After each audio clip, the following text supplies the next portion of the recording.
들어갑니다. 오늘은 이제 우리 쉬는 동안 해외 증시 흐름 좀 체크해 보고요. 그리고 지금 유가가 좀 가파르게 계속적으로 상승을 해서 거의 60달러까지 좀 근접해 있는 상황이거든요. 유가가 상승을 할 때는 우리가 어느 쪽으로 투자를 해야 되는지 그런 부분 함께 살펴보는 시간 갖도록 하겠습니다. 먼저 우리가 연휴로 좀 쉬는 구간에서 해외 시장은 좀 열렸죠. 미국장, 유럽장은 이렇게 좀 열렸고 아시아 대표 시장들은 다 휴장을 했습니다.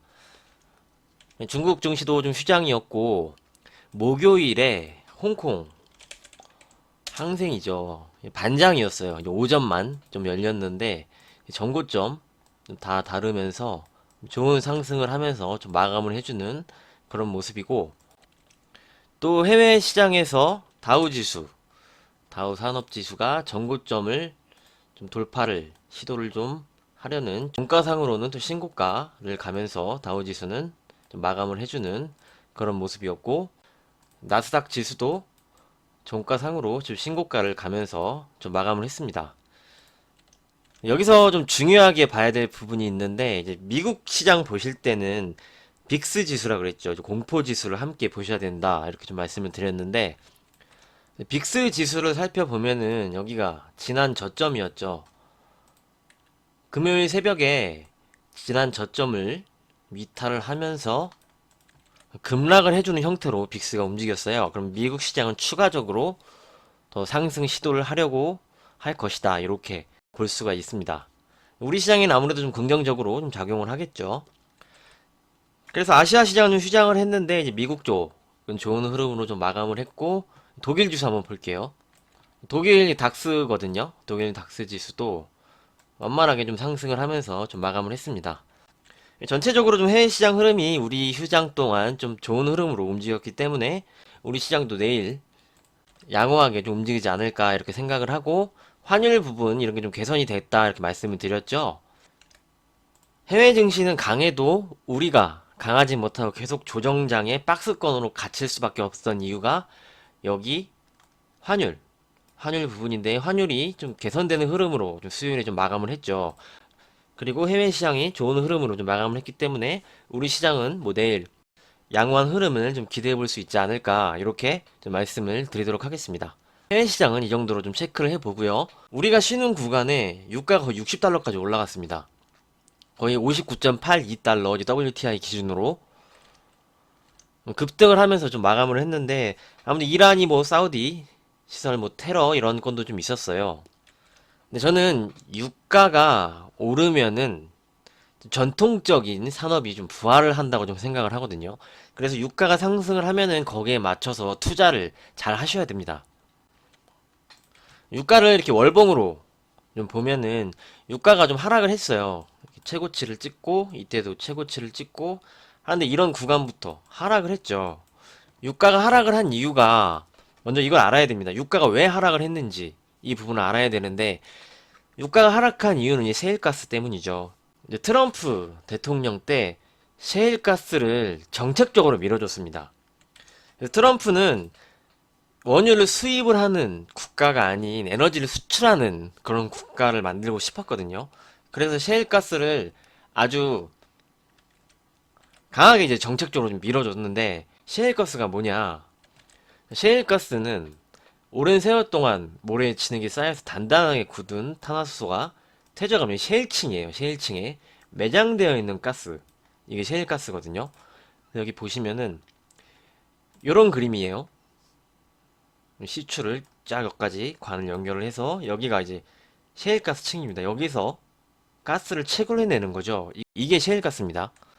그런데 여기서 우리가 봐야 될 거는 세계 최대의 산유국이 사우디죠. 사우디는 WTI가 20불 이상, 한 23불 정도 돼요. 23불 이상만 가도 원유를 수출해서 마진이 남는 구조로 가고 있거든요. 근데 이 셰일가스는 평균 채굴을 해서 뭐 운송하고 마진이 남는 단가가 한 48달러 정도 돼요. 48불. 그런데 최근에 유가가 좋지 않았죠. 유가가 좋지 않고 마이너스 유가까지 한번 가면서 이때 엄청나게 셰일가스 업체들이 힘들었어요. 미국에서. 그런데 몇 개는 이제 파산하기도 했는데 트럼프가 정책적으로 우리가 모두 알고 있는 채권 매입 프로그램을 해주면서 셰일가스 업체들이 좀 근근히 연명할 수 있는 그런 걸 좀 만들어줬습니다. 이 트럼프가. 그러면서 뭐 산유국과 이렇게 좀 피 터지게 좀 싸움을 하다가 최근에 유가가 상승하는 이유를 이제는 우리가 알아야겠죠. 최근에 유가가 왜 상승을 하느냐 하면은 물론 지금 인플레이션에 대한 이유도 있습니다. 하지만 이거보다 더 큰 게 바이든 행정부라고 생각을 합니다. 바이든 행정부가 미는 게 뭐죠? 친환경. 친환경 사업을 하려면 유가가 올라야 돼요. 유가가 한 뭐 50불, 60불 이렇게 가야지 친환경 쪽에 메리트가 생기는 거지. 유가가 이렇게 하락을 해서 있으면은 친환경에 전혀 메리트가 없거든요. 그래서 지금 바이든 행정부가 셰일가스를 좀 줄인다. 이렇게 정책적으로 좀 얘기도 했었고, 셰일가스를 좀 줄이면서 유가 상승을 좀 용인을 하는 거라고 좀 생각을 하고 있습니다. 그래서 유가가 이렇게 가파르게 상승을 하고 있는 거죠. 그럼 여기까지 유가가 왜 하락을 했고, 최근에 왜 상승을 하는지 우리가 확인했습니다. 그러면은 유가 상승 수혜주를 우리가 한번 확인해 볼게요. WTI, 국제 유가입니다. 유가가 상승을 해요. 그러면은 해외 플랜트, 그리고 해외 건설 하는 업종이 수혜를 받을 수가 있어요. 해외 플랜트는 유가가 상승을 하게 되면 시추가 더 필요하겠죠. 그리고 이제 산업 시설도 더 만들어야 되니까 그래서 해외 플랜트가 수혜를 보고 해외 건설은 왜 수혜를 볼까요? 해외 건설은 중동 중동에서 유가를 많이 생산을 해서 판매를 하죠. 그러면은 이쪽에 유가가 올라갈수록 마진이 높아져요. 마진이 높아집니다. 그러면은 내가 20불에 팔던 거를 60불에 팔면은 3배가 남죠. 그러면은 잉여금이 많이 생겨요. 그러면은 자국의 이제 건설 이런 쪽에 투자를 많이 하죠. 그래서 해외 건설이 유가가 급등을 하면 중동 쪽에 수주를 많이 받는 겁니다. 수주가 나오는 거죠. 해외 플랜트도 마찬가지고. 그래서 첫 번째는 해외 플랜트와 해외 건설이 수혜를 받고 두 번째는 조선주입니다. 아무래도 유가가 상승을 하게 되면은 이제 기름을 수출하기 위한 유조선도 많이 필요하고 이제 해양 시추선도 이제 조선주 배로 하죠. 그런 쪽에 이제 수혜를 입게 됩니다. 그리고 유가가 올라가면 올라간다는 게 이제 수요가 늘어난다는 거거든요. 그럼 아무래도 유조선에 대한 수요도 많아지고 최근에도 보시면은 LNG선 있죠. 친환경 LNG 선박에 대한 수요도 많이 늘어나고 있어요. 그렇기 때문에 유가가 오르면은 배가 많이 필요하다. 그래서 조선주가 수혜를 받게 됩니다. 그리고 마지막으로 정유사에 대해서 많이 말씀을 드렸죠. 뭐 우리나라에 GS 있고 S오일 있고 현대 오일뱅크 이렇게 있습니다. 대표적인 3사가 있죠. 그런데 이제 정유사를 볼 때는 함께 봐야 되는 게 정제마진 추이를 함께 봐야 된다고 말씀을 드렸습니다. 정제마진이 3달러 정도 이상 올라와야지 수익이 많이 나는 구조고 현재는 1달러 좀 이상에서 움직이고 있지만 아직 3달러까지는 안 갔어요. 하지만 정제마진이 상승을 하면은 주가가 선반영해서 먼저 올라간다 말씀을 드렸죠. 지금 유가가 상승을 하고 있기 때문에 정제 마진도 이제 따라가는 구조로 갈 수밖에 없다 이렇게 좀 말씀을 드렸습니다. 그리고 마지막으로 네 번째 그린 뉴딜 태양광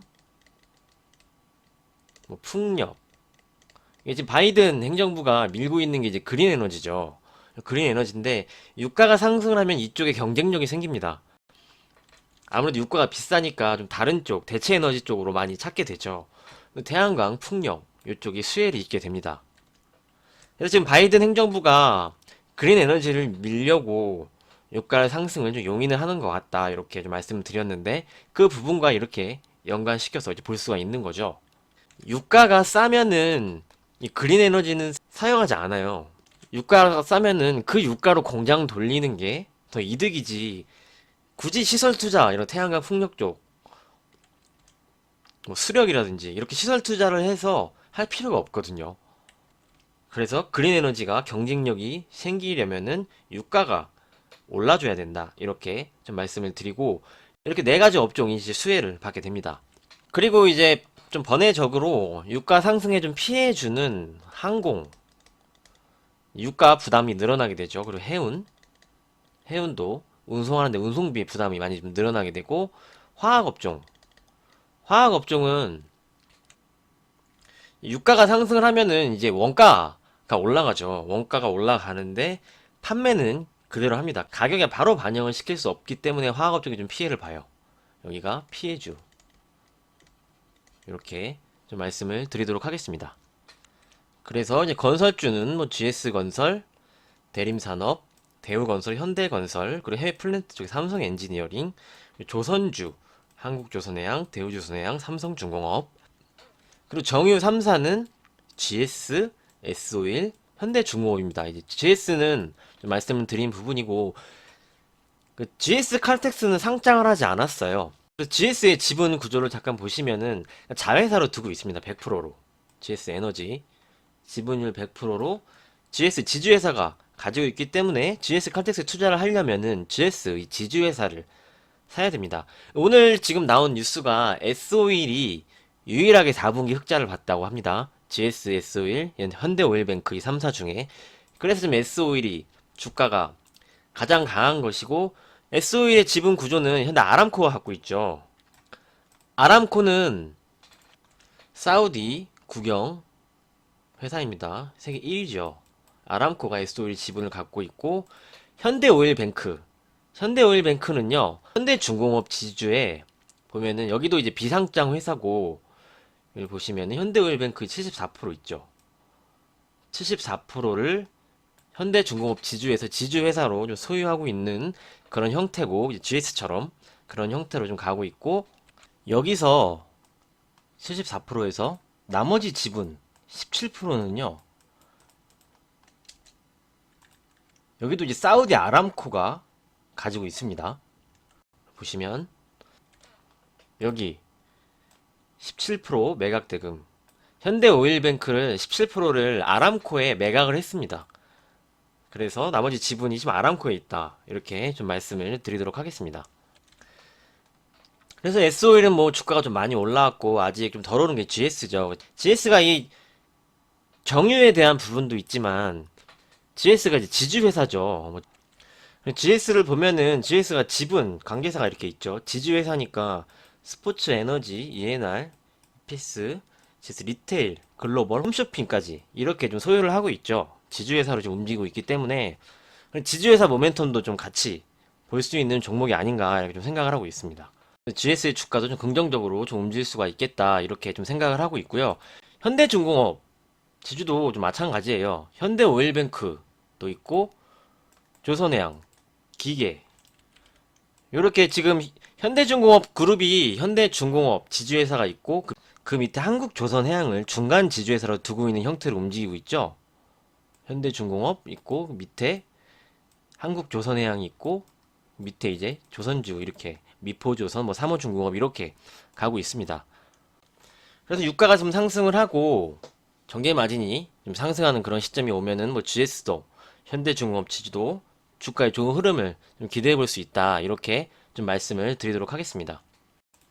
그리고 마지막으로 좀 유가에 대해서 차트를 보면은 유가는 지금 상단 추세선이 정직합니다. 이렇게 정직하게 내려오고 있죠. 여기 저항입니다. 저항선. 지금 저항선에 거의 다 달아왔어요. 그래서 계속적으로 이제 급등을 하기보다는 여기서 이렇게 왔다 갔다 하겠죠. 그러면서 매물 소화하면서 이제 돌려가는 그런 흐름이 나오겠죠. 이제 주가가 추가적으로 상승을 하려면.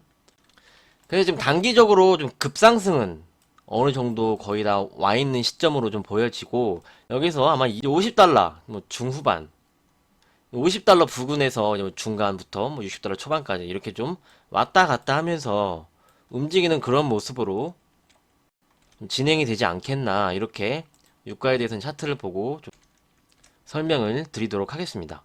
오늘은 이렇게 유가 상승 수혜주 업종에 대해서 살펴보는 시간을 가졌습니다.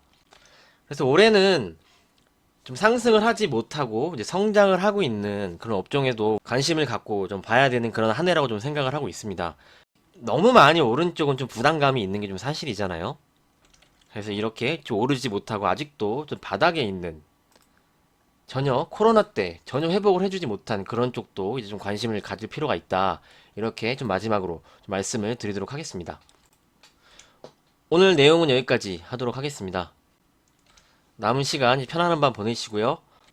내일부터 시장이 다시 이제 개장을 하고 열리게 되는데, 내일장도 성공 투자하시고요. 저는 내일 저녁에 시황 방송으로 찾아뵙도록 하겠습니다. 감사합니다.